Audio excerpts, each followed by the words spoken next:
Hai teman-teman, selamat datang di Meja Runding. Di episode kali ini kami akan menjawab pertanyaan dari teman-teman yang disampaikan di kanal Meja Runding.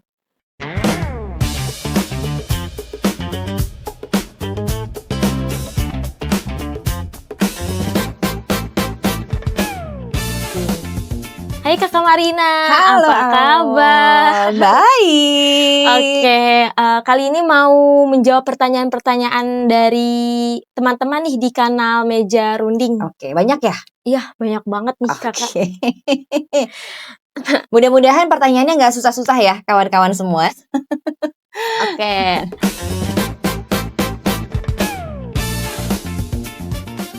Pertanyaan pertama dari akun Tinta D61. Meja runding ini sebenarnya dibuat untuk siapa dan tujuannya apa ya, Kak? Buat siapa ya? Meja runding dibuat untuk siapa saja yang ingin memahami dunia dengan cara yang lebih tenang. Dan bukan hanya untuk mahasiswa, bukan juga hanya untuk akademisi, dan bukan hanya untuk orang yang bekerja di bidang tertentu saja. Nah, tujuannya itu sebetulnya untuk membantu kita memahami konteks. Di tengah arus informasi yang cepat, seringkali kan kita sangat cepat bereaksi atau langsung bereaksi seperti marah, cemas, atau kemudian bingung. Nah, meja runding ini ingin memberi ruang jeda supaya sebelum bereaksi kita sempat berpikir dan memahami dulu apa yang terjadi atau apa yang sedang terjadi.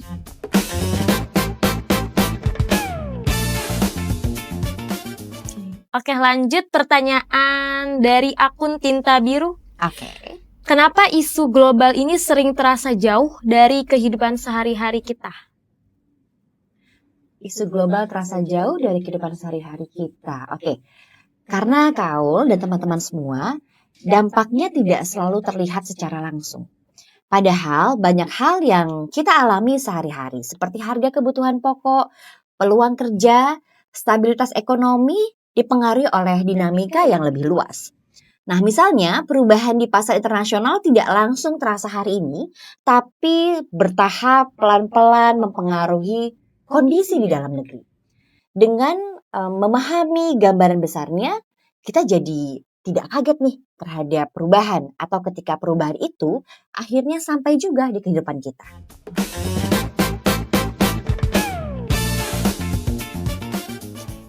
Oke, lanjut pertanyaan dari akun Rasid Sutopo.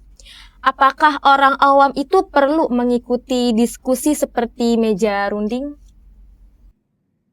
Apakah orang awam itu perlu untuk mengikuti diskusi seperti meja runding? Oke, begini. Perlu, tapi tidak perlu mendalam. Cukup, ya, tapi perlu untuk cukup.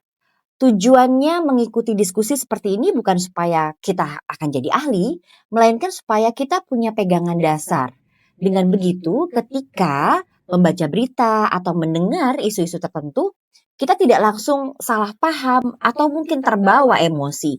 Nah, pemahaman dasar itu membantu kita untuk bersikap lebih tenang dan juga lebih rasional.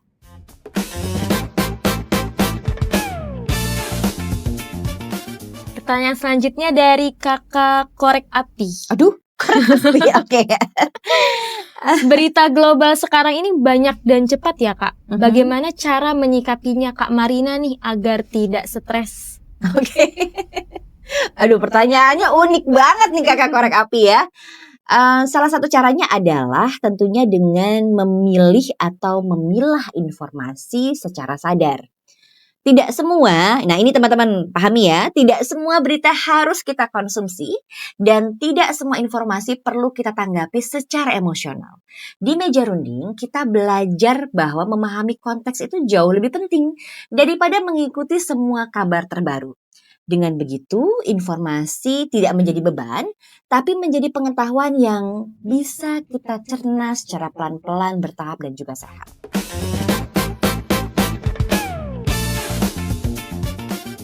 Pertanyaan selanjutnya dari akun Ayam Kampung. Oke, Ayam Kampung.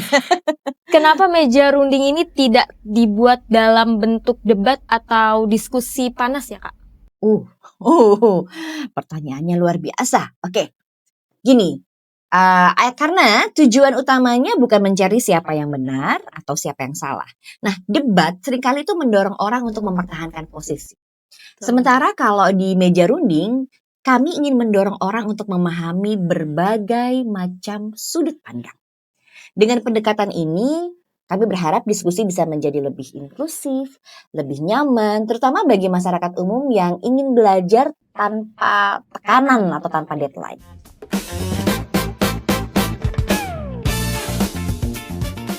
Selanjutnya dari akun Kampung Baru, kalau ada perbedaan pandangan dalam diskusi, bagaimana sebaiknya Kak Marina untuk menyikapi hal tersebut?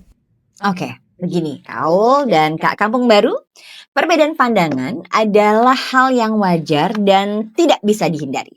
Tapi yang penting bukan menghilangkan perbedaan tersebut, namun bagaimana kita bisa menyikapinya. Dengan saling mendengar dan memahami alasan di balik suatu pandangan, perbedaan justru bisa memperkaya pemahaman kita, bukan untuk memecah belah pemahaman tersebut.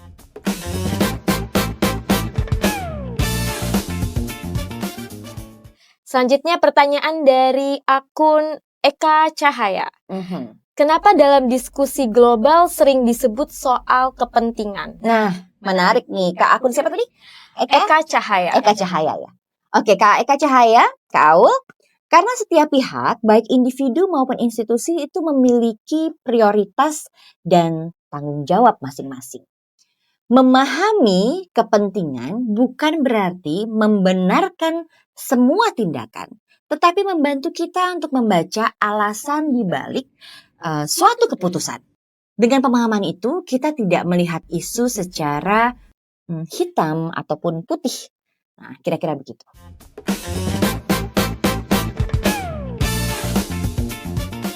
Selanjutnya dari akun Lampu Merah. Apakah memahami konteks berarti kita harus setuju dengan semua hal? Oke, pertanyaan yang juga sangat menarik. Nah, Kak Lampu Merah ya. Kak Lampu Merah tidak sama sekali. Karena memahami konteks itu hanya membantu kita melihat gambaran yang lebih lengkap. Kita tetap bisa kok memiliki pandangan pribadi.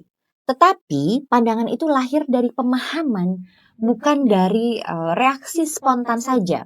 Ini penting agar diskusi publik tetap sehat dan juga tentunya tetap berimbang.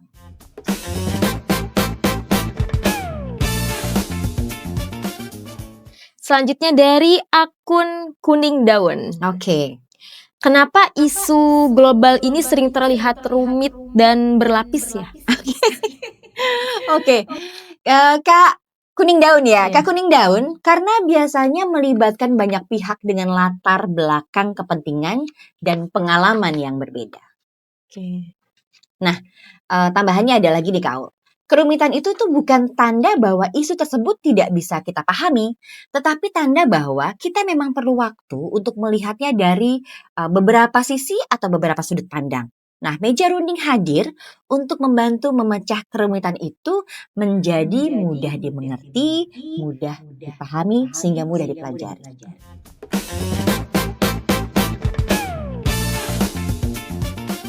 Pertanyaan selanjutnya dari akun Naila Time. Oke. Apa manfaat jangka panjang dari mengikuti diskusi seperti meja runding? Oke, Kak Naila Time ya. Kak Naila, Kaul, manfaat utamanya adalah ketenangan dalam berpikir. Itu dulu. Dengan pemahaman yang lebih baik, kita tidak mudah terprovokasi. Kita tidak cepat panik. Dan tentunya kita akan lebih siap menghadapi perubahan. Nah, diskusi semacam ini membantu kita untuk membangun kebiasaan berpikir yang reflektif dan bertanggung jawab dalam kehidupan kita sehari-hari. Selanjutnya, panjang ya jawabannya, oke. Iya, panjang.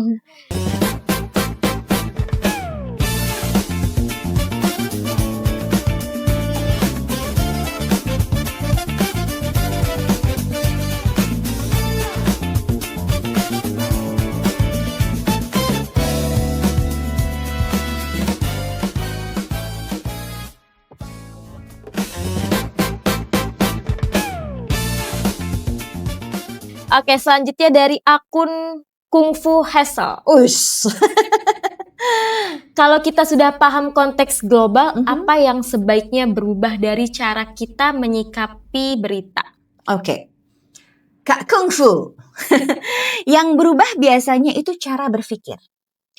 Kita jadi tidak buru-buru menyimpulkan sesuatu, tidak langsung percaya satu sumber dan tidak cepat terbawa emosi.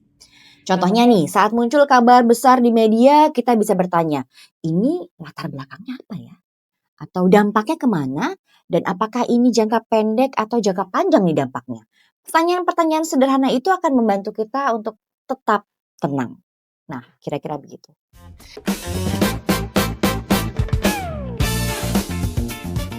Oke, selanjutnya pertanyaan dari akun dalam hatiku. Oke, dalam hatiku, dalam hatimu. Kenapa dalam diskusi global yang sering terasa tidak ada jawaban yang benar-benar pasti ya, Kak? Karena, Kak Aul, Kak, dalam hatiku, dunia itu bergerak dalam banyak lapisan sekaligus. Apa yang terlihat jelas hari ini bisa berubah ketika konteksnya berubah. Di meja runding kita itu belajar menerima bahwa ketidakpastian itu bagian dari realitas. Tujuannya adalah bukan untuk mencari kepastian mutlak, tetapi meningkatkan kesiapan kita dalam menghadapi perubahan.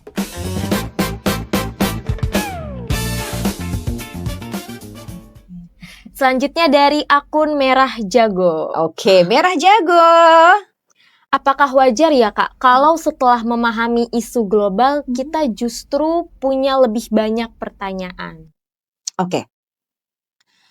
Jawabannya adalah sangat-sangat wajar. Dan justru itu tanda proses belajarnya berjalan. Pemahaman yang baik seringkali tidak langsung memberi jawaban, tetapi membuka pertanyaan yang lebih tepat.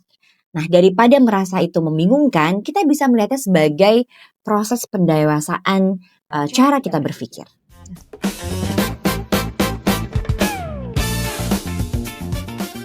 Selanjutnya dari akun Ingat Pulang.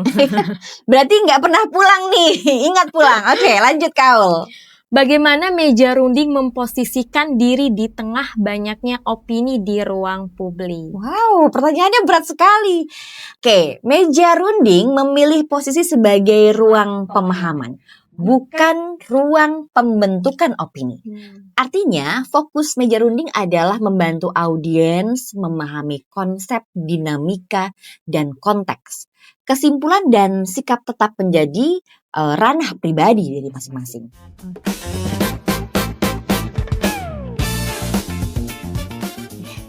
Selanjutnya dari akun Seikat Janji. Oke. Kenapa sering ditekankan ya, Kak, pentingnya melihat isu dari lebih satu sudut pandang? Tadi akun mana? Seikat Janji. Seikat janji. Oke, karena melihat dari satu sudut saja seringkali menghasilkan gambaran yang tidak lengkap, tidak utuh gitu ya. Dengan memahami berbagai sudut pandang, kita bisa melihat mengapa suatu isu berkembang seperti sekarang ini. Dan ini membantu kita untuk bersikap lebih adil dalam menilai informasi tanpa harus menyetujui semuanya.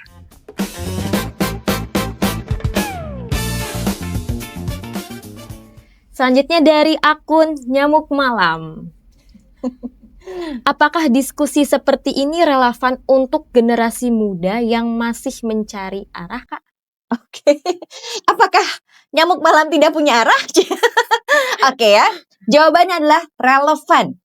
Karena memahami dunia membantu memahami diri kita sendiri. Generasi muda hidup di tengah perubahan yang cepat. Dengan pemahaman yang lebih luas, mereka bisa membantu mereka juga bisa membuat pilihan dengan lebih sadar, maksud saya begitu. Tanpa merasa harus mengikuti arus secara membabi buta. Kira-kira gitu, Aul.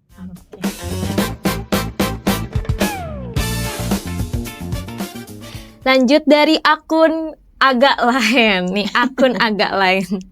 Bagaimana membedakan diskusi edukatif dengan diskusi yang cenderung provokatif?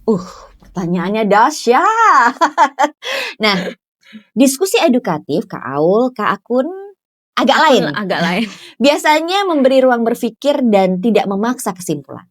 Sementara kalau diskusi provokatif itu sering menekan audiens untuk segera mengambil posisi. Meja runding berusaha menjaga diskusi itu tetap informatif, tetap tenang, dan juga tetap terbuka.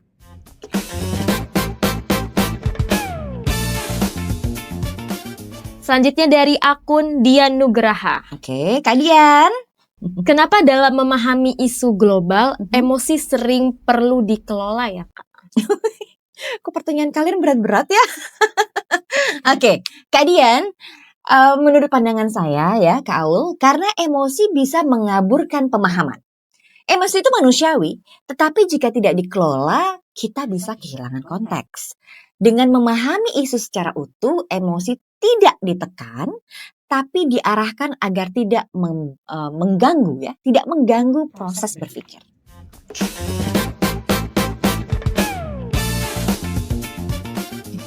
Selanjutnya dari akun Toko Bagus. Oke. Apakah memahami dunia berarti kita harus selalu mengikuti perkembangan terbaru? Toko Bagus ya. Kak, Toko Bagus, kalau menurut pandangan saya sih tidak selalu. Yang lebih penting adalah memahami pola dan arah ya secara umum. Bukan berarti artinya gini, bukan setiap detail harian juga. Dengan begitu kita tetap update tanpa merasa kewalahan dengan arus informasi yang berkembang.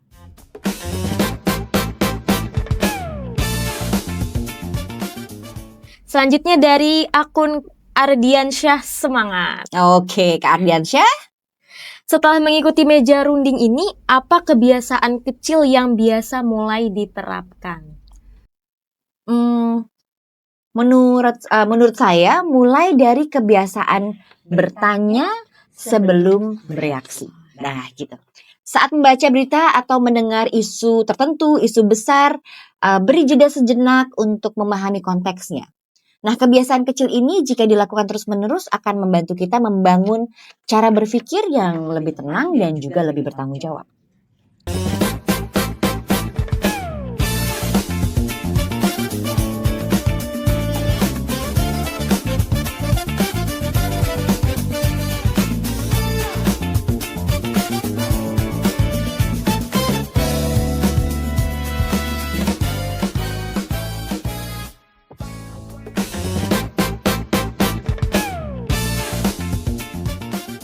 Oke, pertanyaan selanjutnya dari akun Nabihan Fayat. Oke. Kadang saya ngerasa mau paham dunia itu capek, Kak. Apa wajar ya kalau kita merasa begitu? Oke, Kak Nabihan, Kak Aul, itu wajar sekali ya. Karena dunia bergerak kan cepat. Informasinya banyak dan sering datang itu bersamaan. Nah, tidak semua orang itu punya energi untuk mengikuti semuanya. Justru itu kenapa meja runding tidak menuntut siapapun untuk selalu update. Kita boleh kok memilih, boleh berhenti sejenak, dan juga memahami secukupnya sesuai dengan kapasitas kita masing-masing.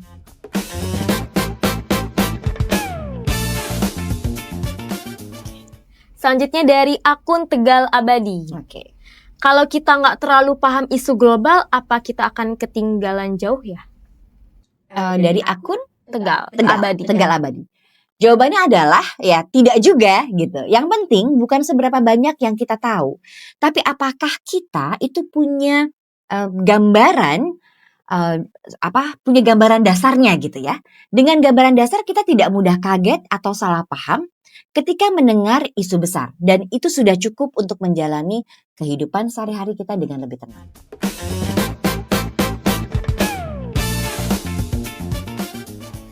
Selanjutnya dari akun Inspirasi Alami. Oke. Kadang saya dengar orang bilang, ngapain sih mikirin dunia, urus hidup sendiri aja. Itu salah nggak sih, Kak? Kalau menurut pandangan saya, Kak Aul dan Kak Inspirasi Alami itu tidak salah kok. Tidak salah. Mengurus hidup sendiri itu penting, tapi memahami dunia bukan berarti mengabaikan kehidupan pribadi. Justru pemahaman itu bisa membantu kita membuat keputusan kecil dengan lebih sadar tanpa harus merasa terbebani.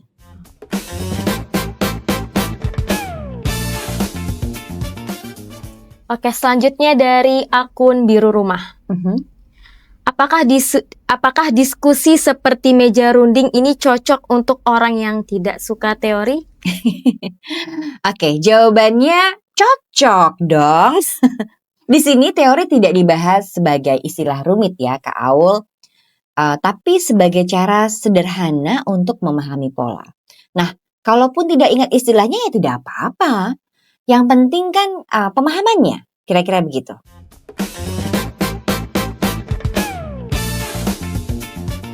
Oke. Selanjutnya dari akun Orange Terbaik. Oke. Saya sering bingung kapan harus peduli, kapan cukup tahu saja. Itu pertanyaan yang sangat wajar dan juga kalau boleh saya katakan sangat manusiawi ya. Tidak semua isu perlu kita tanggapi dengan emosi atau tindakan. Kadang cukup tahu dan memahami konteksnya saja juga oke gitu loh. Kepedulian tidak selalu berarti bereaksi secara besar. Seringkali hadir dalam bentuk kesadaran yang juga memberikan ketenangan.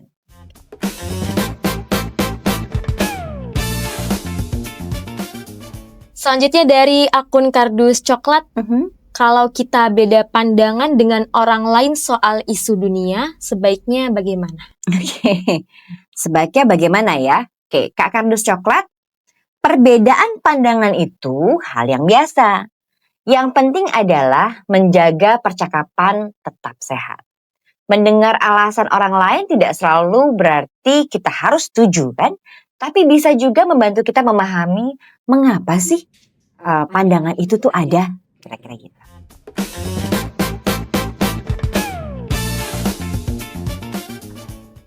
Selanjutnya dari akun Tanjung Duren. Oke. Apakah meja runding ingin mengubah cara orang berpikir? Pertanyaannya berat sekali nih Kak Tanjung Duren. Bukan mengubah, tapi membuka. Nah, meja runding ingin membuka ruang agar orang bisa melihat lebih dari satu sisi. Setelah itu, setiap orang bebas menarik kesimpulan masing-masing sesuai nilai dan pengalaman hidupnya.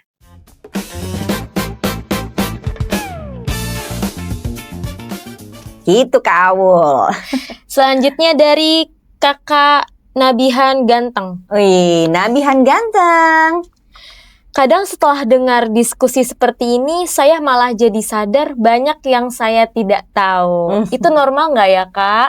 Oke, Kak Nabihan yang ganteng itu sangat normal. Menyadari keterbatasan pengetahuan justru tanda kedewasaan berpikir, ya. Dari situ kita bisa belajar memilih mana yang perlu dipelajari lebih lanjut dan mana yang cukup dipahami secara garis besar saja.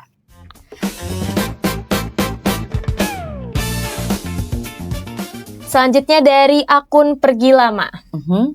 Kalau dunia terasa makin rumit, apa sikap Kak Marina paling sederhana yang bisa kita pegang? Oke ya.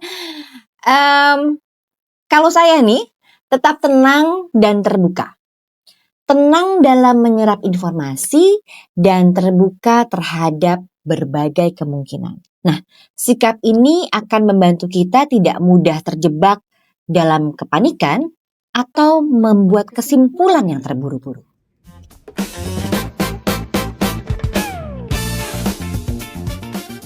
Selanjutnya dari akun Sobat Teman. Oke.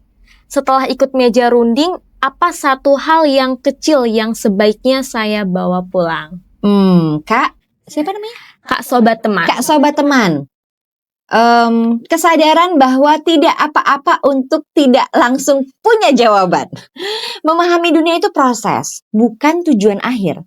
Selama kita mau berpikir, mendengar, dan belajar pelan-pelan, kita sudah berada di jalur yang tepat. Dan itu pandangan saya.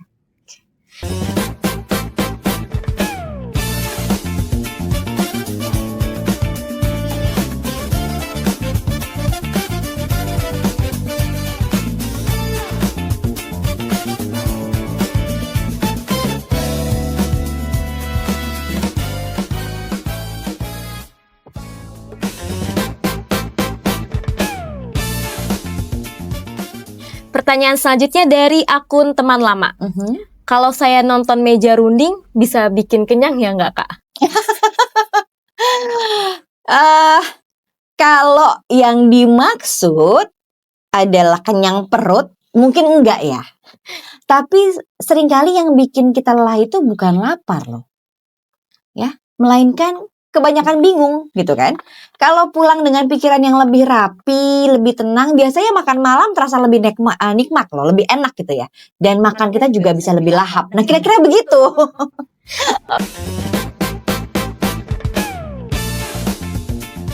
Oke, selanjutnya dari akun Inspirasi Elemen. Oke. Ini pembahasannya serius banget ya, Kak.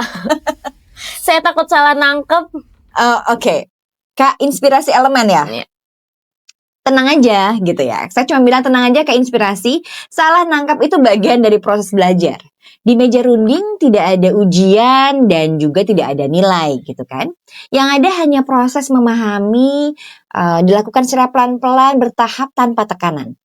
Kira-kira gitu.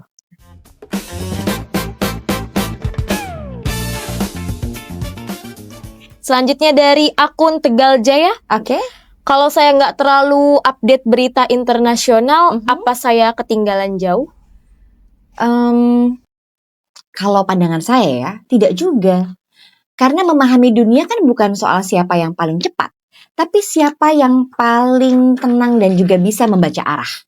Kadang yang terlalu cepat itu sering tersesat loh.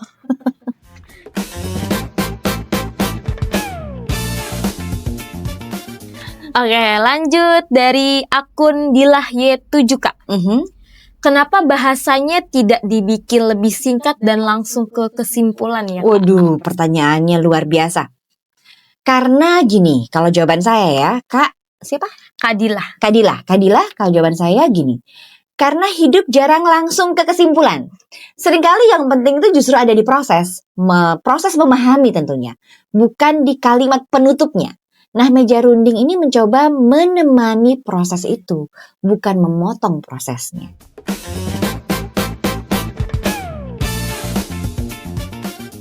Selanjutnya dari akun Nur3047. Kalau setelah dengar diskusi ini, saya malah sadar banyak yang belum saya tahu. Itu normal nggak ya, Kak? Oke, Kak Nur angka-angka gitu ya. Jawabannya itu adalah kalau menurut saya ya, itu sangat normal. Dan justru sehat. Merasa sudah tahu semuanya biasanya tanda kita berhenti belajar. Tapi sadar belum tahu artinya pintu belajar masih terbuka.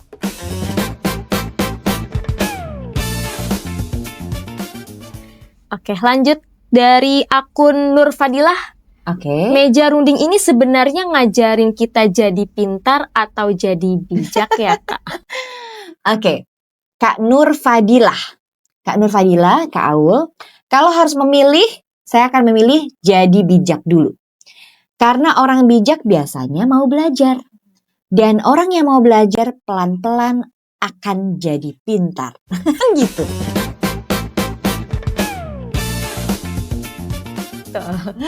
Lanjut dari akun Safa. Kenapa nggak sekalian bilang aja yang mana yang benar, mana yang salah? Oke, Kak Safa.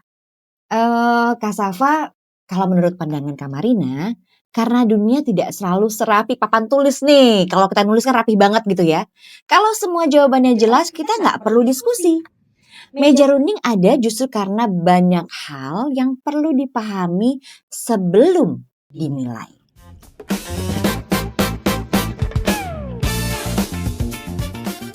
Selanjutnya dari akun Syamsul, kalau saya datang ke sini buat cuman dengerin, itu nggak apa-apa, Kak? Nah, Kak Samsul, ya nggak apa-apa dong. Itu kan sah-sah aja ya. Mendengar adalah bagian penting dari belajar. Tidak semua proses harus lewat bicara. Kadang yang paling berharga justru yang kita simpan dalam kepala.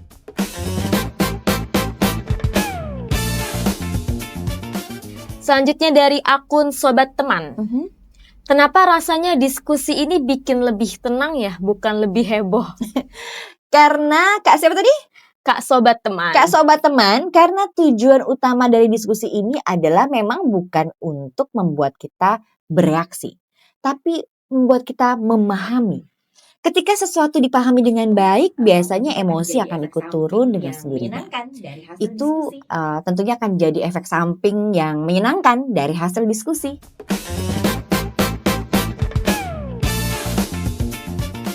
Oke, pertanyaan selanjutnya dari akun Siti Aisyah. Kalau boleh jujur, apa sebenarnya yang Kak Marina harapkan dari meja runding? Oke, Kak Siti Aisyah, Kaul, dan teman-teman semua, aku berharap orang bisa memiliki pemahaman bahwa tidak semua hal harus dipahami hari ini juga.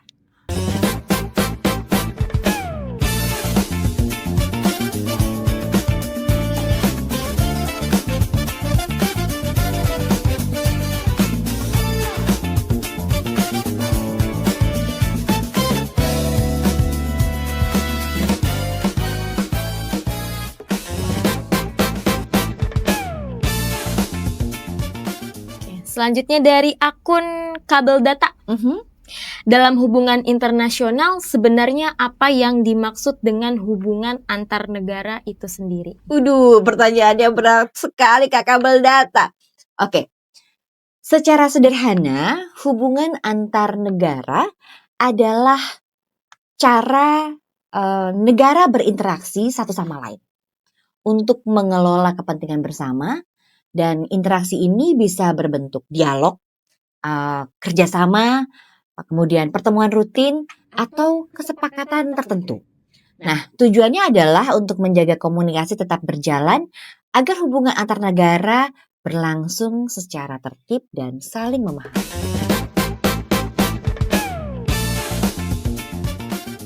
Oke, selanjutnya dari akun Door Price. Kenapa hubungan internasional banyak diatur lewat pertemuan dan forum resmi ya? Oke. Kak, siapa tadi? Door Price. Kak Door Price. Karena forum resmi itu memberi ruang yang jelas dan juga terstruktur untuk dilakukan dialog. Dengan adanya forum, setiap pihak tertentu akan tahu kapan, bagaimana, dan dalam kerangka apa pembahasan itu kemudian dilakukan. Ini membantu proses komunikasi berjalan secara lebih tertib dan juga untuk mengurangi terjadinya kesalahpahaman.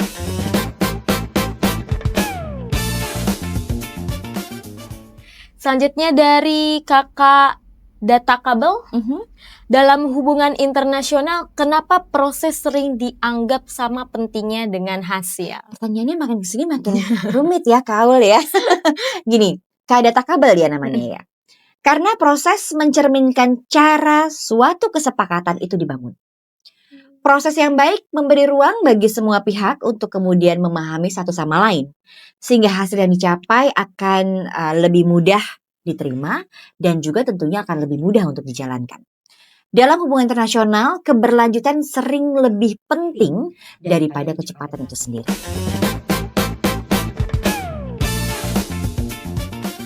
Selanjutnya dari akun Mos Putih. Apa peran komunikasi dalam menjaga hubungan internasional? Peran komunikasi dalam menjaga hubungan internasional ya, hubungan internasional. Oke. Komunikasi adalah fondasi utama. Dalam komunikasi yang terbuka dan teratur, negara kemudian dapat menyampaikan pandangannya, menjelaskan posisi dan juga memahami sudut pandang dari pihak lain. Ini tentunya akan membantu menjaga hubungan tetap konstruktif dan juga dapat dilakukan dalam jangka panjang.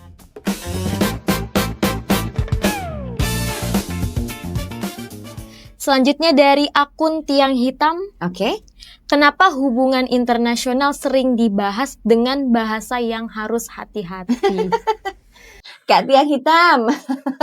Oke, jadi gini, dalam pandangan saya, karena setiap pernyataan membawa makna dan juga implikasi. Bahasa yang hati-hati akan membantu memastikan pesan tidak disalahartikan. Nah, dalam konteks hubungan internasional, kejelasan dan ketepatan bahasa sangat penting untuk menjaga agar hubungan tetap berjalan dengan baik.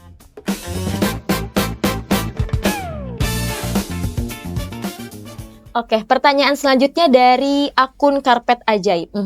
apakah semua negara menjalani hubungan internasional dengan cara yang sama? Pertanyaannya menarik sekali nih Kak Karpat Ajaib. Jawabannya tidak selalu sama. Karena setiap negara memiliki kondisi dan juga prioritas masing-masing. Namun secara umum, prinsip dasarnya serupa. Membangun komunikasi, menjaga hubungan, dan mencari kerjasama yang tentunya saling menguntungkan. Sesuai dengan kapasitas masing-masing.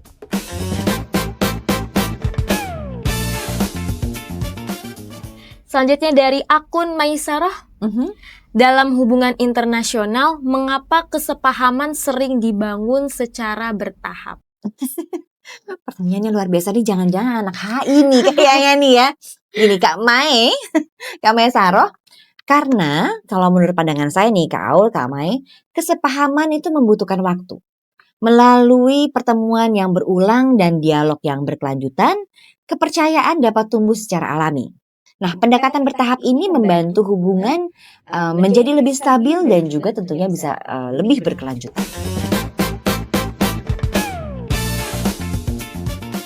Selanjutnya dari akun Luka Lama. Kenapa hubungan internasional tidak selalu terlihat oleh publik? Oke, karena luka lama, bukan luka baru.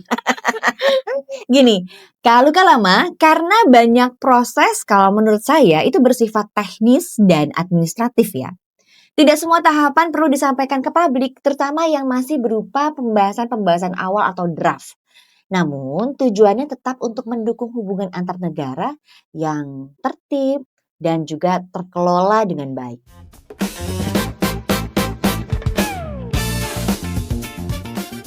Selanjutnya akun Lukisan Seolah.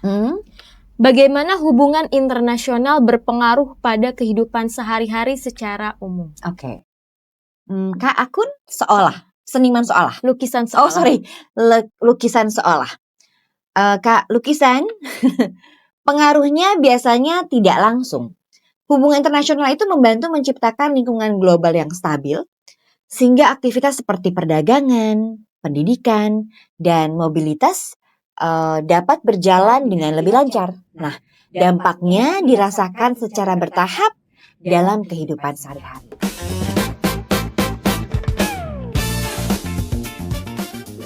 Pertanyaan selanjutnya dari akun Biru Rumah. Dalam konteks hubungan internasional, apa peran masyarakat untuk ikut memahami isu global? Oke, Kak Biru Rumah, menurut pandangan saya perannya adalah menjadi masyarakat yang sadar akan informasi. Dengan memahami isu global secara proporsional dan tidak reaktif, masyarakat ikut mendukung terciptanya ruang publik yang tenang dan juga rasional. Dan ini penting bagi keberlangsungan hubungan internasional yang juga sehat.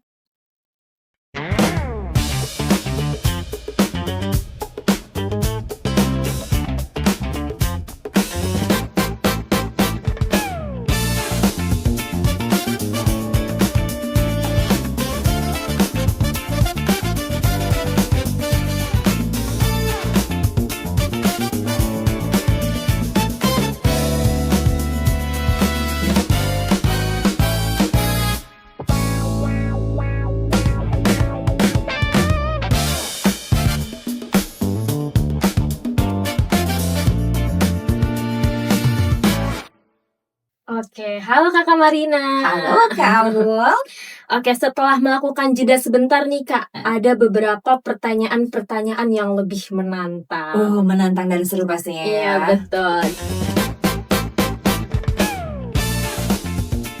Dari akun Ervinovin. Oke.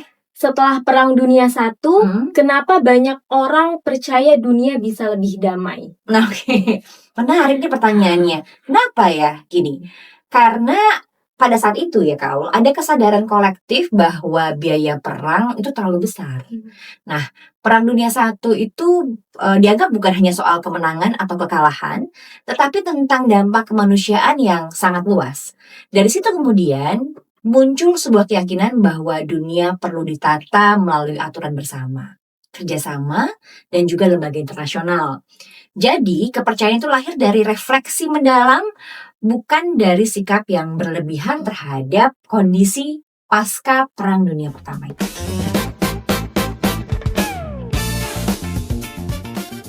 Oke, selanjutnya dari akun Obamasi. Kalau pada dasarnya semua bangsa ingin hidup damai, kenapa konflik terus terjadi? Oke, kenapa konflik terus terjadi ya? Karena begini Kak Obama, dalam hubungan antar negara ada banyak faktor yang perlu dikelola. Misalkan seperti persepsi keamanan, dinamika kawasan, perubahan ekonomi, dan lain sebagainya. Kadang perbedaan cara pandang atau kekhawatiran tertentu bisa menimbulkan ketegangan-ketegangan. Itulah sebabnya dialog dan diplomasi kemudian menjadi sangat penting untuk menjaga stabilitas.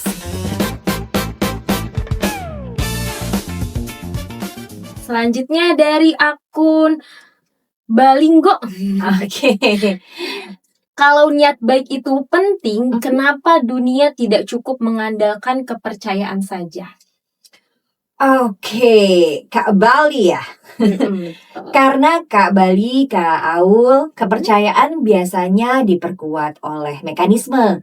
Nah, dalam praktik internasional, kerjasama dibangun melalui perjanjian tertulis, transparansi, dan juga forum komunikasi yang dilakukan secara rutin. Nah, bukan karena tidak percaya, tetapi karena memang tata kelola yang baik membutuhkan atau memerlukan struktur yang jelas agar semua pihak itu bisa merasa aman dan tentunya juga bisa merasa nyaman.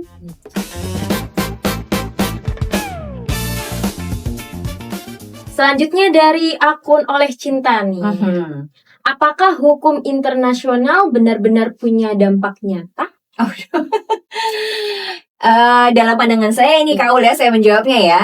Ya, tentu saja dalam banyak hal, hukum internasional memberikan rujukan bersama. Misalnya, dalam perdagangan atau batas maritim atau perlindungan diplomatik nih Kak Ul. Meskipun implementasinya memang memerlukan komitmen bersama, keberadaan aturan tersebut justru sangat membantu menciptakan ruang-ruang kepastian dan juga mencegah terjadinya kesalahpahaman.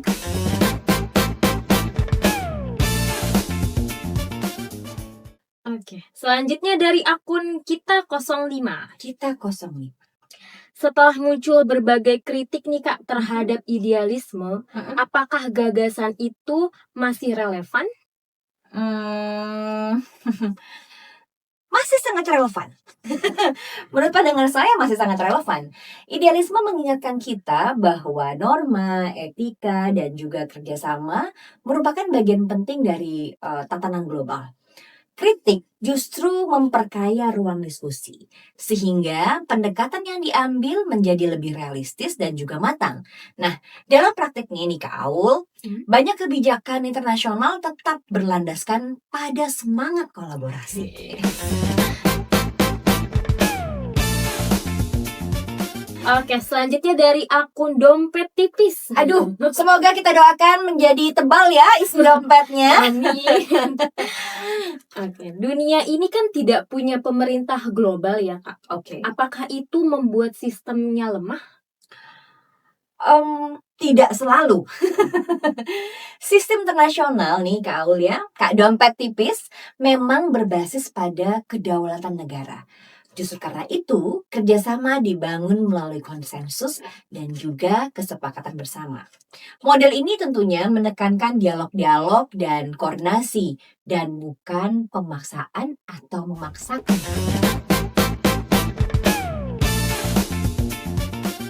Selanjutnya dari akun Nikah Muda. Kenapa negara masih membentuk aliansi? Oke. Ini pertanyaannya makin kesini makin kesana ya. Bukan kesananya gimana, tapi menantang banget. Seru banget nih. Nah, aliansi nih Kak Aul, umumnya dibentuk untuk memperkuat rasa aman dan juga stabilitas kawasan. Dari Kak siapa tadi? Nikah Muda. Kak Nikah Muda ya. Nah, Kak Nikah Muda, dengan adanya kerjasama keamanan, negara-negara dapat saling mendukung dalam menghadapi tantangan bersama. Nah, Kak Aul, Kak Nikah Muda, dalam banyak kasus, aliansi juga berfungsi sebagai instrumen untuk mencegah terjadinya konflik.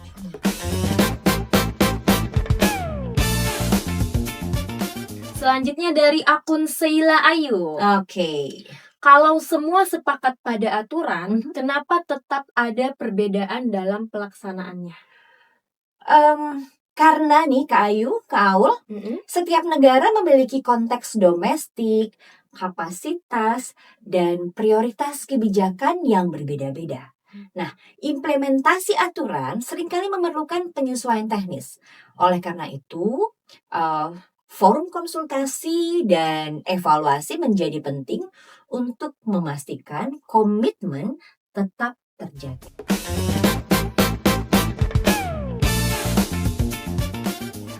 Selanjutnya dari akun Daniel Sore. Daniel Sore, ini karena pertanyaannya semakin menantang ya, Mhm. jadi jawabannya juga harus menyesuaikan gitu ya. Betul. Oke, Kak Sore nih gimana? Kak, kalau perang itu membawa dampak besar, Mhm. kenapa pilihan itu kadang tetap muncul dalam sejarah? Oke. Nah, Kak siapa tadi namanya? Kak Daniel Sore. Kak Daniel Sore, Kak Aul, terima kasih atas pertanyaannya yang luar biasa. Menurut pandangan saya, sejarah menunjukkan bahwa dinamika internasional memang sangat kompleks. Ada situasi di mana pertimbangan keamanan, perubahan politik, atau perhitungan strategis mempengaruhi keputusan. Nah, dari pengalaman sejarah tersebut, kemudian muncul upaya untuk memperkuat mekanisme pencegahan konflik dan juga memperkuat diplomasi.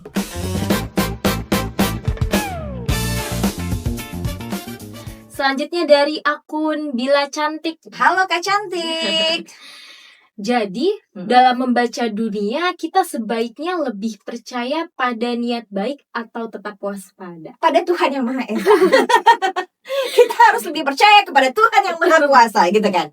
Oke, untuk merujuk pada pertanyaan ini, jawaban saya adalah keduanya bisa berjalan beriringan atau bersamaan. Niat baik membangun kepercayaan, sementara kewaspadaan menjaga stabilitas. Pendekatan yang seimbang akan membantu kita untuk memahami bahwa dunia bergerak di antara harapan dan kepentingan. Dan keduanya perlu dikelola secara bijak. Selanjutnya dari akun Putri Alasan. Sebenarnya apa sih yang dimaksud dengan kepentingan nasional? Kok sering sekali disebut ya, Kak? Oke, Kak Putri, Kak Aul, menurut pandangan saya ya, kepentingan nasional itu pada dasarnya adalah prioritas yang dianggap penting bahkan sangat penting bagi keberlangsungan atau kesejahteraan suatu negara. Bisa soal keamanan, stabilitas ekonomi, perlindungan warga negara, atau juga pembangunan jangka panjang. Jadi, ketika negara mengambil kebijakan luar negeri tertentu, biasanya ada pertimbangan bagaimana kebijakan itu mendukung kepentingan-kepentingan tersebut. Bukan soal menang atau soal kalah, tetapi tentunya yang harus digarisbawahi adalah soal menjaga keberlanjutan dan stabilitas.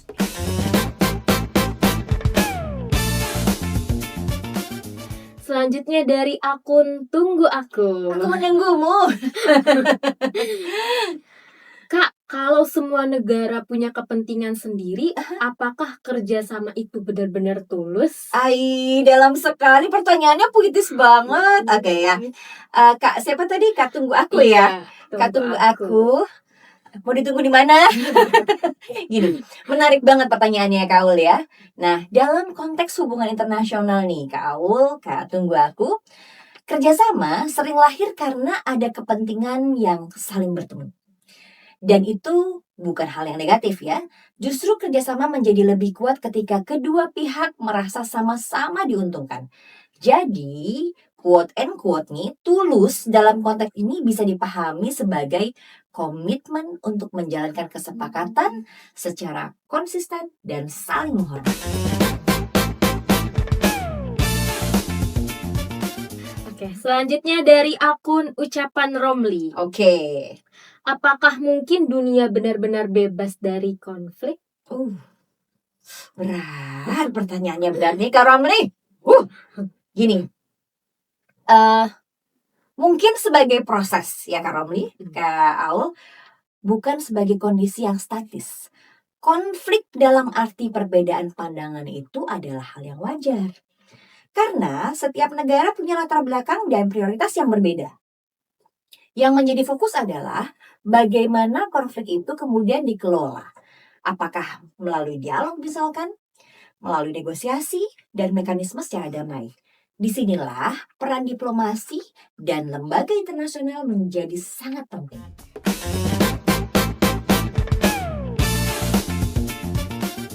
Selanjutnya dari akun Putra Mineral. Oke. Kenapa norma internasional tetap dipertahankan meskipun tidak selalu mudah diterapkan? Wow, Kak Mineral, pasti seger banget nih ya. Oke, pertanyaannya cetar banget nih. Gini, karena norma memberikan arah dan standar perilaku bersama. Ia membantu membentuk ekspektasi tentang apa yang dianggap wajar dan dapat diterima dalam hubungan atau relasi antar negara. Walaupun implementasinya membutuhkan proses, membutuhkan norma atau keberadaan norma, membantu untuk menciptakan stabilitas yang jangka panjang.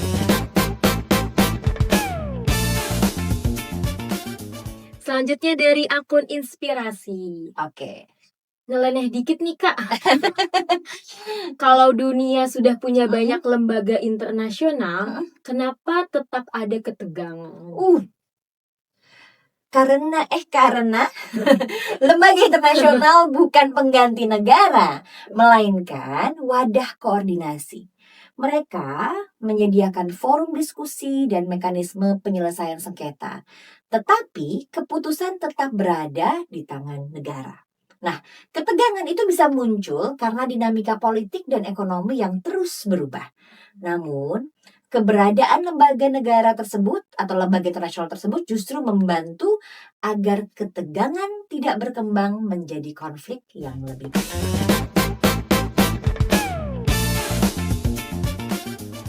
Selanjutnya dari akun Lapak. Apakah kekuatan selalu berarti kekuatan militer?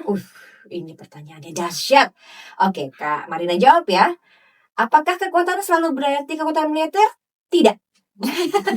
Dalam banyak konteks, kekuatan juga berarti adalah kapasitas ekonomi nih, teknologi, reputasi diplomatik, bahkan juga pengaruh budaya. Soft power seringkali menjadi instrumen yang sangat efektif untuk membangun citra positif dan memperluas kerjasama. Jadi nih Kaul, kekuatan tidak selalu identik dengan aspek keamanan saja.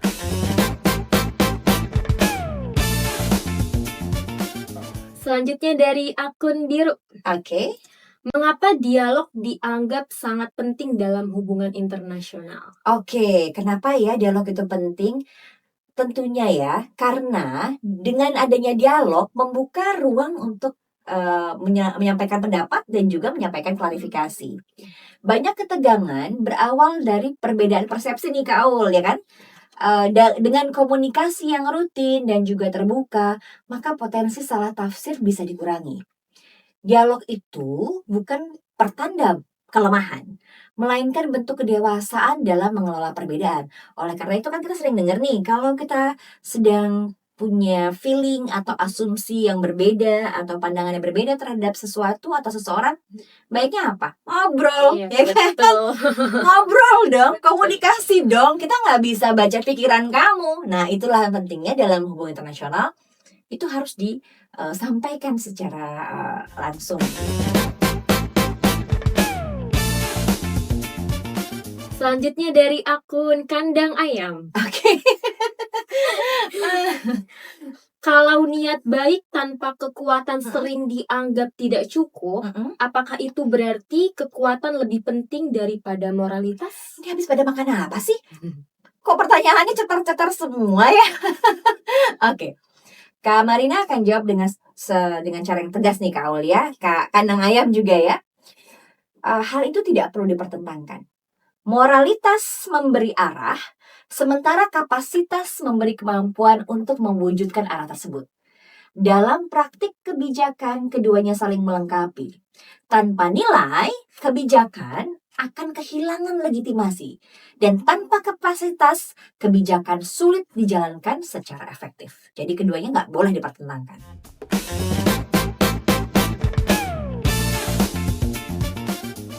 Selanjutnya dari akun kuliah pagi. Oke. Apakah negara kecil punya ruang untuk berkontribusi dalam tantangan global? Dalam tatanan global mungkin ya? Iya, Oke. tatanan global, Tatanan betul. global. Oke. Tentu punya dong. Banyak negara justru berperan aktif melalui diplomasi multilateral, inisiatif kawasan, maupun kontribusi dalam isu-isu global seperti lingkungan dan juga perdagangan internasional. Pengaruh itu tidak selalu diukur dari ukuran wilayah atau populasi, tetapi dari konsistensi dan kualitas partisipasi.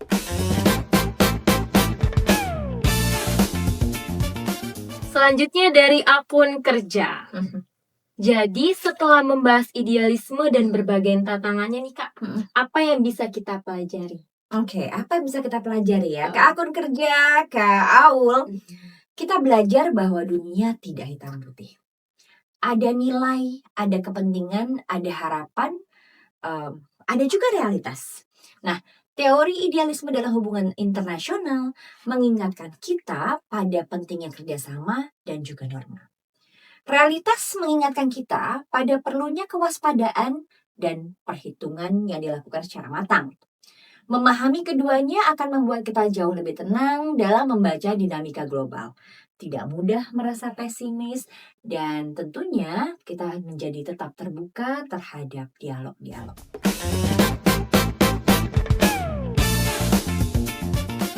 Selanjutnya dari akun Cafif. Kalau dunia sudah pernah 2 kali perang besar, kenapa masih optimis bicara perdamaian? Karena nih Kak Aul, optimisme itu bukan berarti melupakan sejarah. Justru sebaliknya, belajar darinya, belajar dari sejarah. Perang Dunia I dan Perang Dunia II terjadi dan menjadi pengingat betapa mahalnya konflik yang berskala besar. Dari pengalaman itulah lahir berbagai mekanisme kerjasama internasional. Optimisme itu bukan berarti kita bersikap polos ya, melainkan sebuah sikap yang penuh kesadaran bahwa alternatif selain dialog seringkali juga jauh lebih beresiko. Oke, selanjutnya dari akun Benoda. Unik nih Kak pertanyaannya. Apakah diplomasi itu hanya soal bahasa halus dan protokol resmi? Aduh. Oke, jawaban saya nih Kak Aul, Kak Benoda, tidak hanya itu. Diplomasi pada dasarnya adalah seni untuk mengelola perbedaan. Bahasa yang santun memang penting, tetapi yang lebih penting adalah kemampuan memahami kepentingan masing-masing pihak, mencari titik temu dan membangun kepercayaan jangka panjang. Protokol itu kerangkanya, sementara substansi tetap pada dialog yang konstruktif. Oke, selanjutnya dari akun Ruang Kerja. Kalau semua negara bicara soal stabilitas, apa arti stabilitas sebenarnya? Oke, menarik banget nih pertanyaannya. Stabilitas itu berarti kondisi yang relatif dapat diprediksi, di mana interaksi antar negara berlangsung tanpa eskalasi yang tidak terkendali. Stabilitas bukan berarti tidak ada perbedaan ya Kak Ul ya, tetapi perbedaan itu dikelola melalui mekanisme yang tersedia, seperti melalui forum, melalui negosiasi, dan aturan bersama.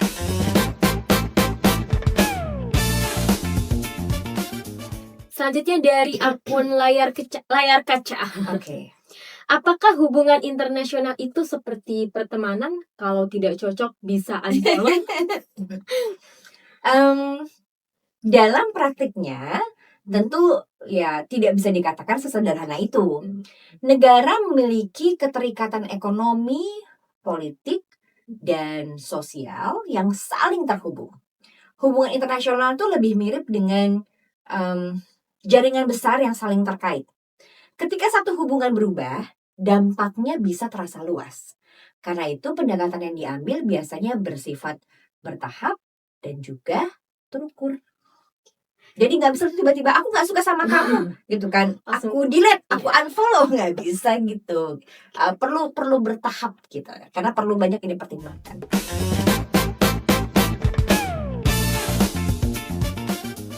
Selanjutnya dari akun cerita seram. Mhm. Kenapa kerjasama ekonomi itu sering dianggap memperkuat perdamaian? Memang seram ya pertanyaannya dari ke akun cerita seram. Gini ke akun cerita seram, karena perdagangan dan juga investasi itu menciptakan interdependensi. Ketika dua negara saling membutuhkan secara ekonomi, ada insentif untuk menjaga hubungan tetap stabil. Interaksi ekonomi seringkali menjadi jembatan untuk membangun komunikasi yang jauh lebih luas.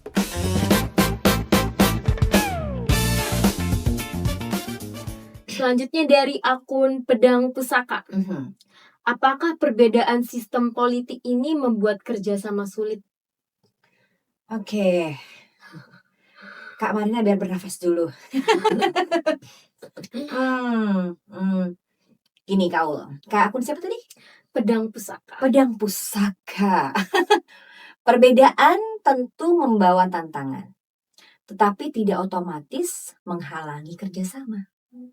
Banyak negara dengan sistem berbeda tetap mampu bekerja sama dalam isu tertentu, misalkan seperti perdagangan, kesehatan global, atau perubahan iklim. Nah, fokusnya biasanya pada kepentingan bersama, bukan pada perbedaan.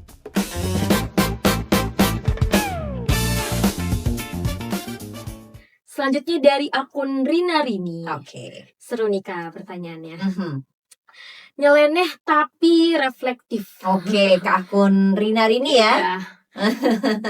Kalau dunia terus berubah, apakah teori seperti idealisme ini masih relevan? Gini, ke akun Rina Rini. Memang pertanyaannya unik ya. Reflektif tapi agak-agak nyeleneh memang ya. Oke. Teori tidak dimaksudkan untuk mengunci dunia dalam satu kerangka. Ia membantu kita memahami pola dan memberikan perspektif. Nah, teori idealisme dalam hubungan internasional misalnya mengingatkan pentingnya norma dan kerjasama. Realitas mungkin berubah, tetapi kebutuhan akan pemahaman yang komprehensif tetap ada.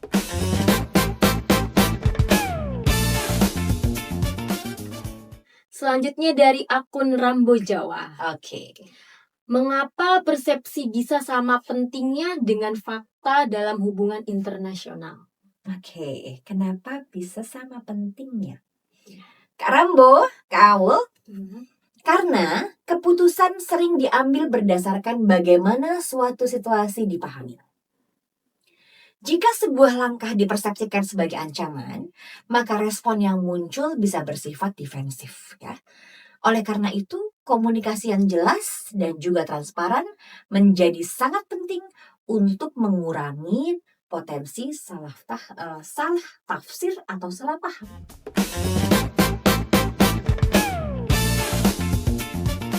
Selanjutnya dari akun Kurniawan Jaya. Apakah kekuatan selalu harus ditunjukkan agar dihormati? Kerennya pertanyaannya. Jawabannya adalah, kalau menurut pandangan Kak Marina, tidak selalu. Dalam banyak situasi, konsistensi kebijakan, reputasi yang baik, dan kontribusi konstruktif justru lebih efektif dalam membangun kepercayaan. Kekuatan bisa hadir dalam berbagai bentuk, contohnya ekonomi, teknologi, kemudian diplomasi, dan tidak selalu perlu diperlihatkan secara konfrontatif.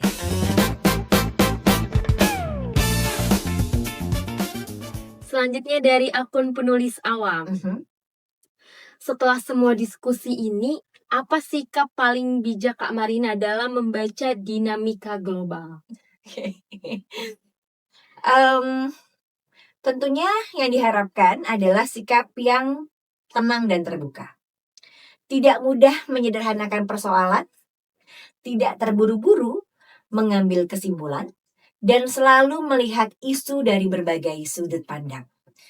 Seperti semangat dalam meja runding ya, memahami dunia bukan soal memilih satu teori, tetapi soal belajar membaca pergerakan antara nilai dan kepentingan secara seimbang.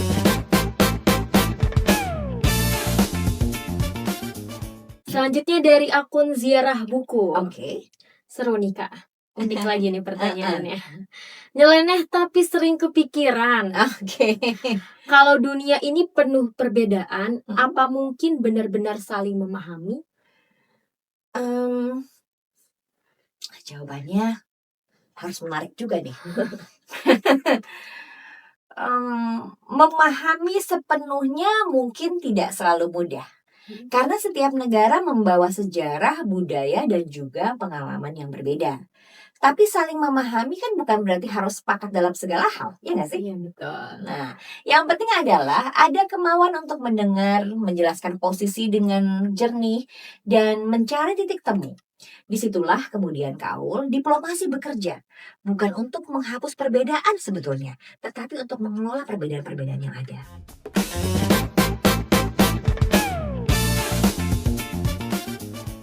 Selanjutnya dari akun Yeni Pucuk. Kenapa dalam hubungan internasional sering ditekankan pentingnya konsistensi? Karena Kaul, konsistensi membangun kepercayaan. Ketika suatu negara itu konsisten dalam kebijakan dan komitmennya, mitra-mitranya dapat lebih mudah memprediksi arah langkah yang akan diambil. Ya, prediktabilitas itu penting untuk menjaga stabilitas, terutama dalam kerjasama jangka panjang.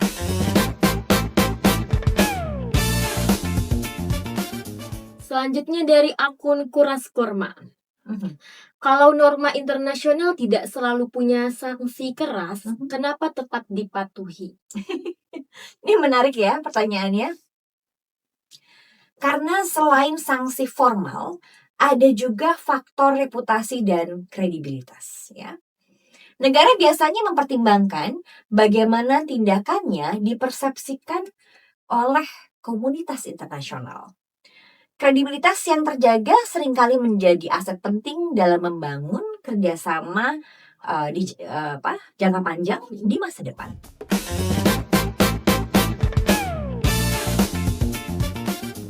Oke, selanjutnya dari akun Pensil Black. Oke.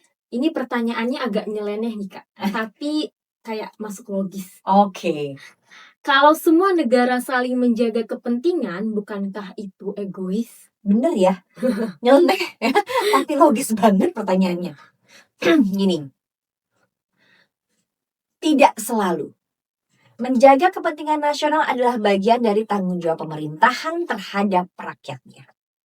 Tantangannya adalah bagaimana kepentingan itu dikelola agar tidak merugikan pihak lain.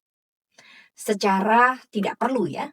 Disinilah kemudian peran dialog dan kompromi menjadi sangat penting agar kepentingan masing-masing itu bisa berjalan berdampingan.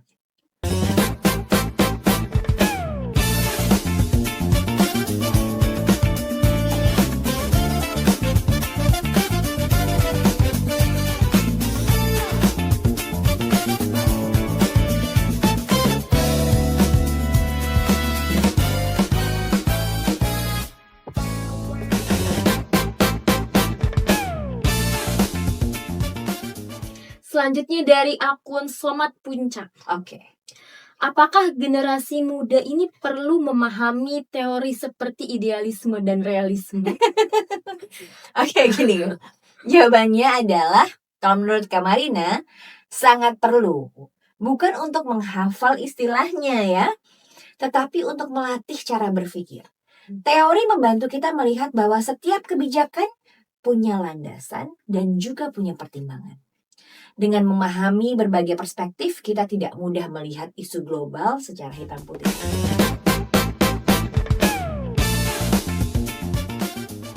Selanjutnya dari Isti Anya. Kenapa kerjasama multilateral ini sering memerlukan waktu yang lama? Waktu yang lama. Kak, siapa tadi namanya? Kakak Isti Anya. Kak Isti Anya. Oke. Gini, Kak Isti Anya, Kak Aul, teman-teman semua. Karena kerjasama multilateral itu melibatkan banyak pihak dengan kepentingan yang beragam. Proses yang panjang biasanya mencerminkan upaya mencari keseimbangan agar keputusan yang dihasilkan dapat diterima secara luas. Kesepakatan yang melalui proses matang seringkali akan lebih berkelanjutan. Selanjutnya dari akun Akrobat Tali. Mhm. Ini pertanyaannya agak nyeleneh nih Kak. Oke.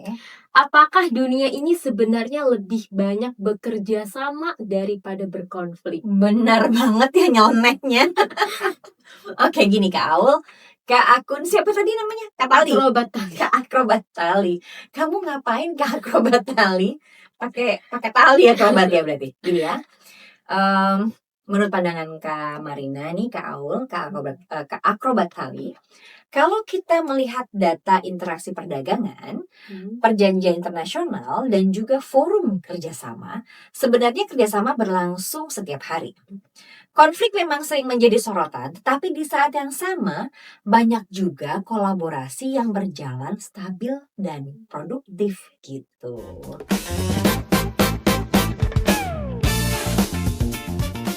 Selanjutnya dari akun Rihanna Smart. Oke. Mengapa transparansi sering disebut sebagai kunci stabilitas? Menarik nih. Karena nih, Kak Aul, Kak siapa tadi? Rihanna Smart. Kak Smart ya, Kak Rihanna Smart. Karena transparansi mengurangi ketidakpastian. Ketika kebijakan dan langkah suatu negara dikomunikasikan dengan jelas, mitranya secara internasional atau mitra internasional dapat memahami konteksnya. Ini membantu mengurangi potensi salah tafsir tadi dan memperkuat kepercayaan.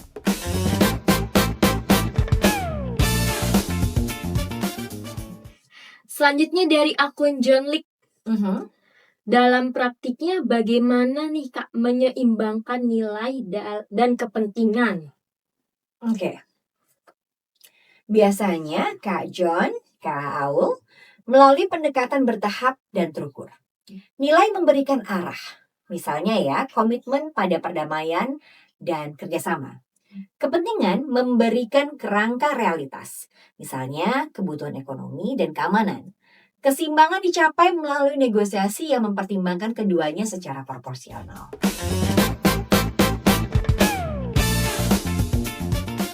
Selanjutnya dari akun Zailani. Menarik nih Kak.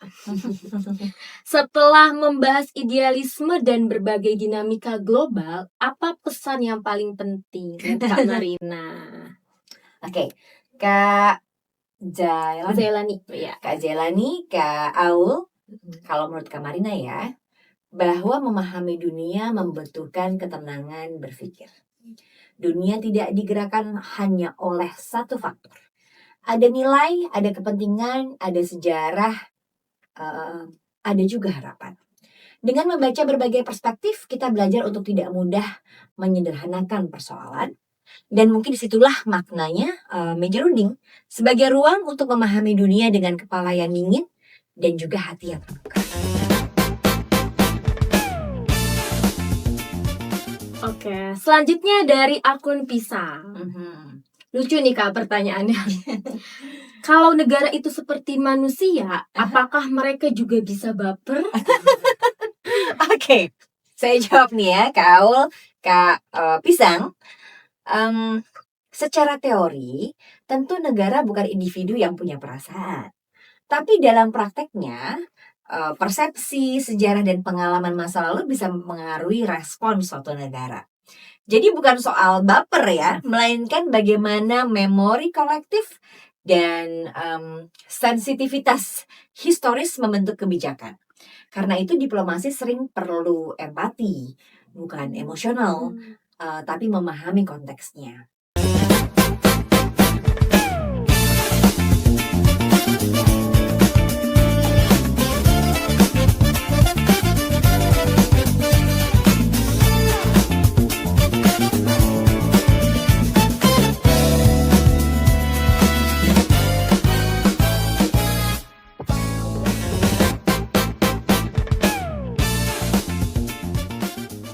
Selanjutnya dari akun Abdul. Mhm.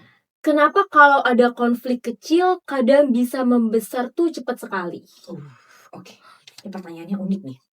Gini ya, Kak Abdul, Kak Aul, karena dalam sistem internasional semua pihak memperhatikan sinyal. Langkah kecil itu bisa dibaca sebagai pesan strategis. Itulah mengapa komunikasi yang jelas dan penjelasan resmi sangat penting. Kadang bukan langkahnya sih yang besar, tapi tafsirnya yang berkembang gitu. Oke, selanjutnya dari akun Gang Sempit. Kalau dunia ini rapat terus di forum internasional, kapan kerjanya, Kak? Pertanyaannya menarik banget. Gini loh, Kak akun Gang Sempit, justru banyak pekerjaan dilakukan di balik forum itu. Pertemuan internasional bukan sekedar seremoni ya, tapi tempat menyamakan persepsi, menyusun kerangka kerja, dan memastikan koordinasinya berjalan. Hasilnya memang tidak selalu instan, tapi dampaknya itu bisa jangka panjang dan luas.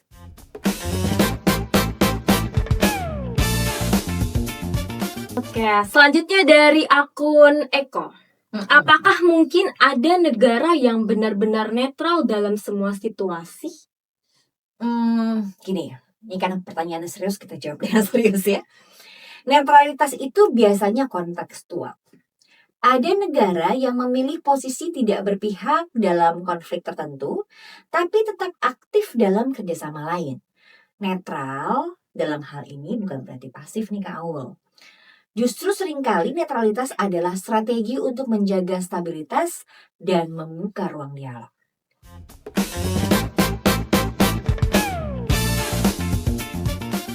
Oke, selanjutnya dari akun Kak Jari. Kalau semua ingin stabilitas, kenapa stabilitas itu terasa rapuh? Dasar pertanyaannya ya. Gini, Kak Aul, Kak Jari, karena stabilitas adalah proses, bukan kondisi permanen ya. Ia perlu dirawat melalui komunikasi yang rutin, transparansi, dan juga penyesuaian kebijakan. Dunia itu kan terus berubah. Teknologi, ekonomi, gitu kan. Jadi stabilitas pun juga perlu adaptif.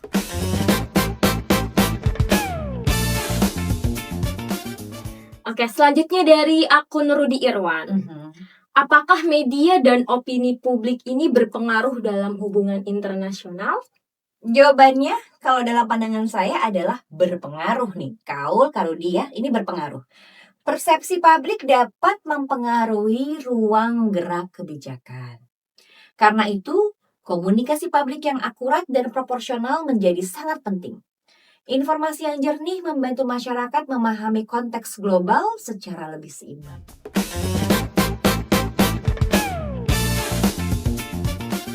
Selanjutnya dari akun Kak Devi.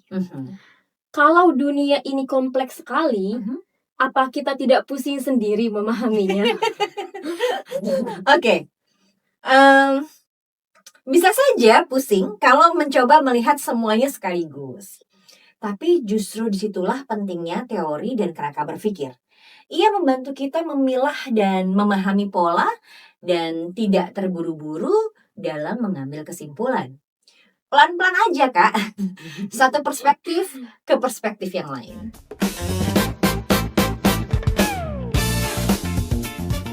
Oke, selanjutnya dari akun Kak Jam.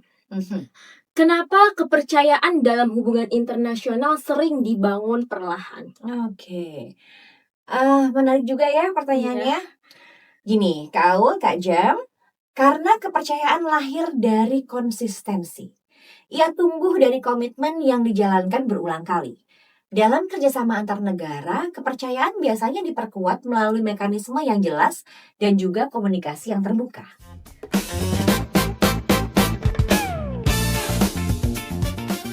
Oke, selanjutnya dari akun Kakak Kurt Alami. Apakah hubungan internasional itu sebenarnya seperti main catur? Asik.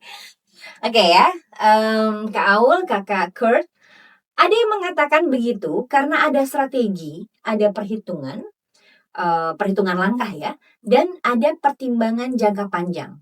Tapi bedanya, dalam hubungan internasional tujuannya bukan untuk menang, melainkan mencari stabilitas bersama. Jadi lebih tepat disebut permainan yang mengutamakan keseimbangan.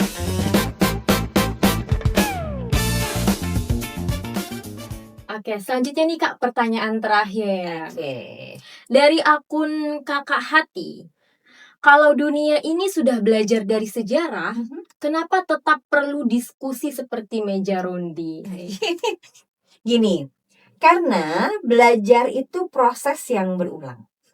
Dunia berubah, konteks berubah, generasi berubah, dan diskusi membantu kita melihat kembali pengalaman masa lalu dengan perspektif baru.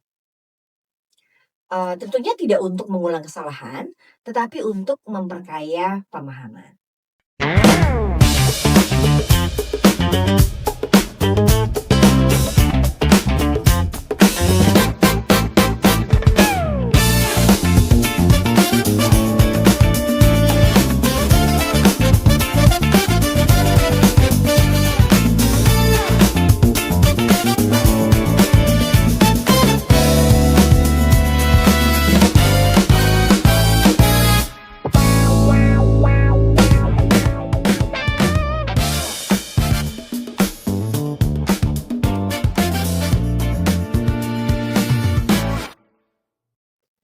Oke Kak Marina, itu udah nih Kak pertanyaan-pertanyaan dari kakak-kakak semua.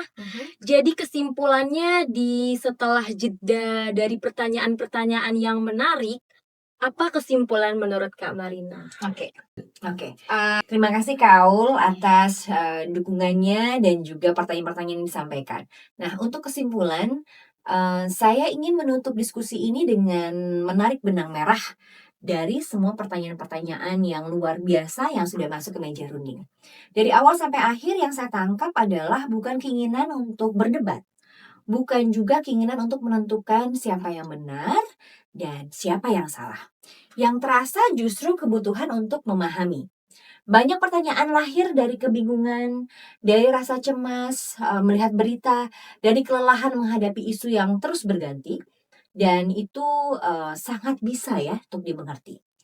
Hari ini informasi datang tanpa jeda. Belum selesai mencerna satu isu, sudah muncul lagi nih isu berikutnya. Judul berita sering lebih keras daripada isi beritanya. Opini sering lebih cepat menyebar dibandingkan penjelasan.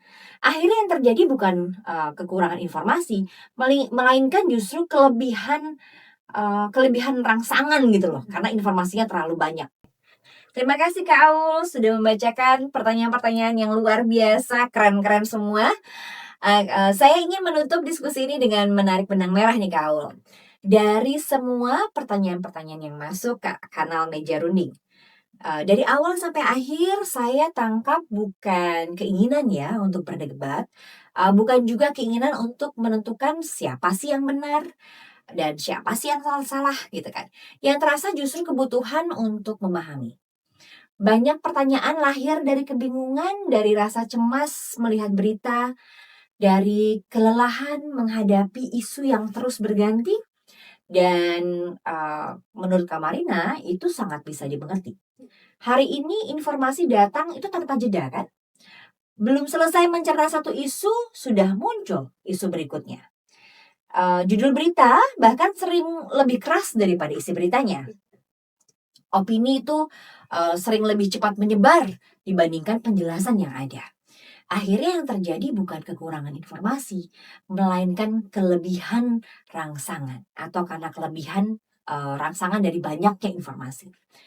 Di situ orang mudah reaktif, cepat marah, cepat takut, cepat menyimpulkan, dan meja runding hadir justru untuk memperlambat ritme itu. Bukan untuk memberi jawaban yang instan, tidak untuk mengarahkan opini, tetapi untuk membantu merapikan cara kita melihat. Dari pembahasan tentang perang misalkan, kita belajar bahwa konflik tidak pernah berdiri sendiri. Ada sejarah yang panjang, ada persepsi ancaman, ada dinamika politik dalam negeri, ada kepentingan ekonomi, ada faktor keamanan kawasan. Dan untuk itu, memahami lapisan ini tidak berarti membenarkan konflik. Namun, tanpa melihat lapisannya, kita akan mudah terjebak pada narasi yang terlalu hitam putih. Dunia jarang bergerak sesederhana itu kan, kau? Ya kan, nggak benar-benar sederhana hitam dan putih gitu kan. Banyak sekali aspek-aspeknya. Nah, tentang kepentingan nasional juga begitu. Istilah ini sering terdengar keras, seolah-olah identik dengan sikap egois. Padahal, pada dasarnya setiap negara memang bertanggung jawab pada rakyatnya. Menjaga stabilitas, melindungi ekonomi, memastikan keamanan, itu merupakan bagian dari mandatnya. Tantangannya bukan untuk menghapus kepentingan, namun justru untuk mengelolanya agar tidak merugikan pihak lain. Disinilah diplomasi bekerja, disinilah negosiasi kemudian dibutuhkan, disinilah forum internasional menjadi penting.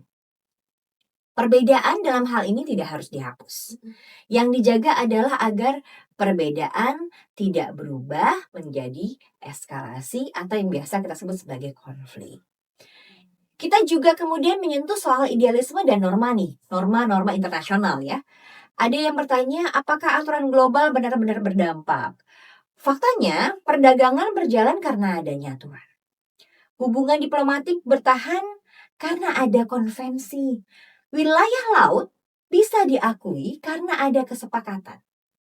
Aturan mungkin tidak terlalu sempurna, tetapi tanpa aturan, ketidakpastian pasti jauh lebih besar. Nah, nilai memberi arah, kepentingan memberi batas. Keduanya tidak selalu dipertentangkan atau tidak perlu dipertentangkan. Keduanya justru harus saling melengkapi dalam prakteknya. Kemudian, banyak yang merasa dunia ini rapuh. Padahal lembaga internasional jumlahnya banyak. Forum pertemuan terus berjalan gitu kan ya. Dialog tidak pernah benar-benar berhenti. Kerentanan itu muncul karena sistem internasional memang tidak punya otoritas. Yang dimaksud dalam hal ini adalah tidak punya otoritas tunggal. Ia dibangun dari konsensus, dari koordinasi, dari kesediaan banyak pihak untuk duduk bersama. Prosesnya sering lambat, kadang melelahkan, tetapi justru disitulah stabilitas dirawat. Keputusan yang dihasilkan terlalu cepat seringkali tidak bertahan lama. Proses yang matang ini biasanya akan jauh lebih kokoh. Kemudian ada juga pertanyaan yang sangat jujur nih. Mengikuti isu global itu melelahkan gitu kan ya? Jawabannya ya memang bisa melelahkan. Tidak ada kewajiban untuk kita mengetahui semuanya. Tidak ada keharusan memiliki pendapat atas setiap peristiwa. Yang dibutuhkan hanyalah pemahaman garis besar. Arah situasinya kemana? Apakah sedang memburuk atau menuju dialog? Apakah dampaknya langsung atau dampaknya bertahap? Dengan memahami kerangkanya, kita tentunya tidak akan mudah terseret emosi. Nah, satu hal penting yang muncul berulang kali adalah soal persepsi. Dalam hubungan internasional, persepsi bisa memicu respon yang nyata. Sebuah pernyataan bisa dibaca sebagai ancaman. Sebuah langkah kecil bisa ditafsirkan sebagai sinyal strategis. Itulah sebabnya bahasa diplomatik sering terdengar hati-hati. Bukan karena berputar-putar, tetapi karena setiap kata akan membawa implikasi atau membawa dampak. Memahami hal ini membantu kita membaca berita dengan lebih jernih. Kemudian tentang negara kecil dan besar ya, ada juga pertanyaan yang tadi seperti itu. Pengaruh tidak selalu ditentukan oleh ukuran wilayah atau kekuatan militer. Reputasi, konsistensi, dan kemampuan membangun kerjasama juga bentuk kekuatan. Banyak negara berperan aktif lewat diplomasi, khususnya diplomasi multilateral, lewat isu perdagangan, lingkungan, atau pembangunan. Kontribusi tidak selalu terlihat dramatis nih, namun seringkali akan berdampak jangka panjang. Nah, di akhir diskusi ini mungkin yang paling penting bukan jawaban spesifik ya. Yang lebih penting adalah perubahan cara berpikir. Tidak langsung percaya satu narasi, tidak cepat menyederhanakan isu yang kompleks, tidak terburu-buru mengambil posisi sebelum memahami konteksnya. 3 kebiasaan kecil ini bisa mengubah cara kita menyerap informasi. Diskusi hari ini mungkin memang tidak menyelesaikan semua pertanyaan. Memang tidak semua hal bisa diselesaikan dalam satu pertemuan. Hubungan internasional bergerak dinamis, situasi berubah, konteks bergeser, namun ada satu hal yang bisa dijaga, yaitu ketenangan dalam membaca peristiwa. Ketenangan itu bukan berarti pasif ya Kak Aul ya, bukan berarti tidak peduli. Ketenangan berarti memilih berpikir sebelum kita bereaksi. Saya juga ingin menegaskan posisi meja runding. Ruang ini memang bukan tempat untuk membentuk opini. Bukan ruang untuk membentuk opini publik. Ruang ini tempat merapikan pemahaman. Sikap tetap milik Anda, milik teman-teman semua. Kesimpulan tetap hak masing-masing. Yang ingin dijaga di sini hanyalah kualitas cara kita melihat. Bagian dari teman-teman mungkin merasa diskusi kali ini akan membuka pertanyaan baru. Dan Kak Marina yakin itu adalah tanda proses berpikir berjalan. Memahami dunia memang bukan soal mencapai titik akhir, ia lebih seperti perjalanan membaca pola yang terus berjalan, yang terus berubah. Dan perjalanan itu kan tidak harus dilakukan dengan tergesa-gesa. Begitu kan Kak Aul? Iya. Oke, jadi sekarang kita ucapin terima kasih buat teman-teman ya. Iya. Oke, Kak Aul silahkan. Oke, kakak terima kasih sudah meluangkan waktunya nih. Di tengah kesibukan dan distraksi yang tidak pernah berhenti, memilih duduk dan menyimak diskusi seperti ini sudah langkah yang berarti. Silakan lanjutkan percakapan di kolom komentar ya Kak. Sudut pandang yang berbeda selalu memperkaya.